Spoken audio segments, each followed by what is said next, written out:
केशव प्रसाद मौर्य इस वक्त हमारे साथ हैं, उत्तर प्रदेश के डिप्टी सीएम, और उनसे हम बात करेंगे। सर, 7 चरणों में चुनाव हो रहा है, आपको लगता है कि ये सफिशिएंट है, इससे सुरक्षित रहेंगे लोग? देखिए, भारत निर्वाचन आयोग ने जो भी निर्देश दिए हैं उसका पालन करेंगे और 7 चरणों में सकुशल चुनाव संपन्न हो, इसके लिए सरकार के स्तर पर जो दायित्व है, मुझे पूरा विश्वास है कि जिस प्रकार से लोकसभा का चुनाव बिना हिंसा के शांतिपूर्ण ढंग से संपन्न हुआ था, वैसे विधानसभा का चुनाव हिंसा मुक्त होगा। बहुत ही अच्छे तरीके से चुनाव यह संपन्न होगा, जिससे मताधिकार अपने मतों का प्रयोग करें। मामलों को देख के पहली बार ऐसा हुआ है कि इस बार रैलीज पर रोक लगाई गई, पद यात्राओं पर रोक लगाई गई। देखिए, जो भी मैंने कहा, भारत निर्वाचन आयोग ने जो निर्देश दिया है उसका 100% पालन करेंगे। कैमरामैन जितेंद्र के साथ अभिषेक पांडे, भारत समाचार, लखनऊ।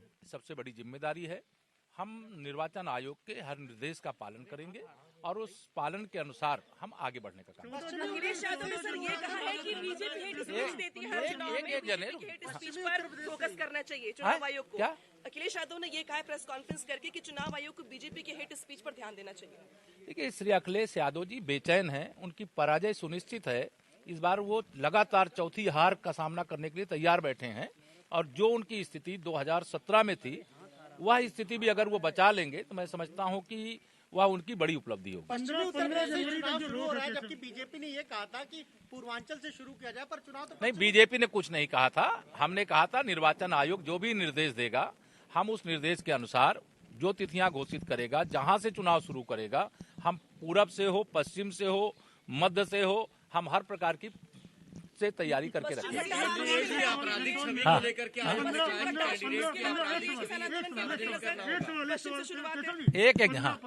जो रैलियों पे रोक लगाई है, तो उसके बाद फिर समीक्षा होगी। क्या भारतीय जनता पार्टी इस तरह की कोई सुझाव देगी कि नहीं? अभी हमें लगता है कि जो आज निर्वाचन आयोग के निर्देश है उसका पूरी समीक्षा करेंगे और 15 जनवरी तक वर्चुअल तरीके से और निर्धारित जो संख्या निर्धारित की है, उस निर्धारित संख्या के अनुसार से हम प्रचार का हिस्सा बनेंगे और जनता के बीच में हमारे 5 की सीमित संख्या में लोगों के बीच में जाएंगे। अंदर से लगता है कि परीक्षा का वक्त आ गया नेताओं के लिए चुनाव। देखिए, परीक्षा का वक्त से वो घबराता है जो पढ़ता नहीं है, करता नहीं है। भारतीय जनता पार्टी पूरी तरह से तैयार है, 300 से अधिक सीटें फिर जीतने जा रहे हैं। 10 ये तो हमारी पार्टी तय करती है, हमारी पार्टी कोई 10 मार्च सपा बसपा बस 10 बैलेट पेपर से जो वोट डाले जाएंगे, उसमें मैनेज हो सकते हैं वो वोट। देखिए, मैं समझता हूं विपक्ष जानता है कि जनता की नजर में उसका स्थान आने वाले 25 वर्षों तक के लिए समाप्त है, तो कोई ना कोई ऐसे आरोप ये लगाते रहेंगे जिससे मतदाताओं के मताधिकार के प्रयोग पर भी सवाल उठाते रहेंगे।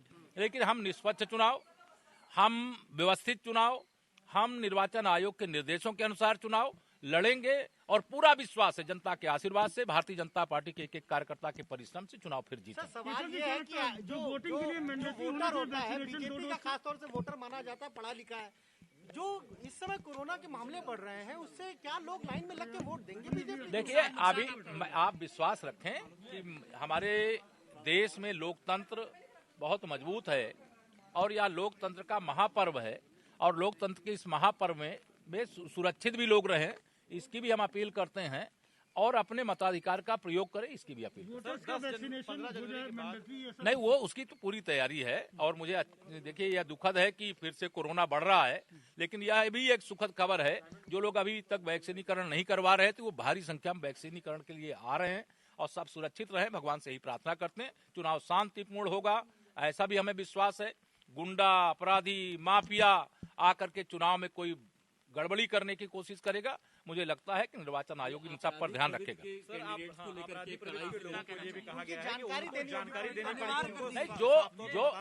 जो कहा गया, मैंने कहा ना, भारत निर्वाचन आयोग ने जो निर्देश दिया है, भारतीय जनता पार्टी सहित सभी राजनीतिक दल, मुझे लगता है उसका पालन करना ही है, करेंगे ही। लेकिन अखिलेश यादव कह रहे हैं कि ये ठीक नहीं किया है, क्योंकि बीजेपी के पास बहुत संसाधन है, वो रैलियों को वर्चुअल कर सकते हैं, हमें फंड दे। मतदान होने से पहले, मतगणना होने से पहले श्री अखिलेश यादव जी ने अपनी पराजय स्वीकार कर। नहीं, समाजवादी पार्टी ने ट्वीट किया 10 मार्च आ रहे हैं अखिलेश। 10 मार्च को अखिलेश आ नहीं रहे हैं, 10 मार्च के लिए सैफई जा रहे हैं।